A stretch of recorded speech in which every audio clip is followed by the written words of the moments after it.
Ils étaient forts, ils se croyaient maîtres de leur sort, mais le vent les a balayés sans effort. Voici l'histoire de Houd et du peuple de Ad. Il y a très longtemps, dans une région aride entre le Yémen et Oman, vivait un peuple nommé Ad. Ils étaient puissants, grands de taille, forts de corps, architectes du désert. Ils construisaient des palais immenses entre les montagnes de sable. Ils vivaient dans le confort et l'orgueil, et disaient « Qui est plus fort que nous ?»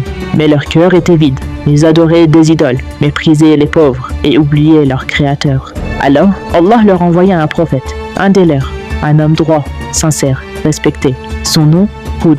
Il ne cria pas, il ne frappa pas.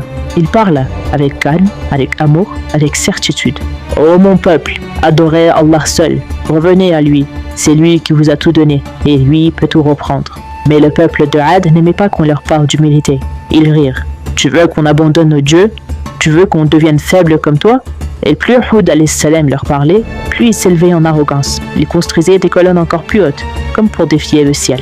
Un jour, ils lui dirent clairement « Si tu dis vrai, que ton Dieu nous punisse, on n'a pas peur de lui. » Ce n'était plus un doute, c'était un défi. Houd ne répondit pas. Il savait que le délai touchait à sa fin. Alors il partit avec ceux qui allaient cru. Ils quittèrent la cité, laissant derrière eux un peuple sûr de lui et sourd à l'évidence. Peu de temps après, le ciel changea. Une masse sombre apparut à l'horizon, épaisse, silencieuse. Les gens de Had sortirent de leur maison. Ils levèrent les bras. Voilà la pluie! Mais ce n'était pas de la pluie. C'était un vent froid, sec, incontrôlable. Un vent envoyé par Allah. Il se leva doucement, puis s'intensifia, et il ne s'arrêta plus. 7 nuits, 8 jours, sans interruption.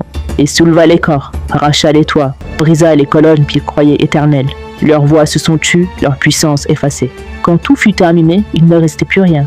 Rien, sauf des ruines et le silence. Le peuple de Had avait été détruit, et Houd, lui, était sain et sauf, car il avait cru et patienté.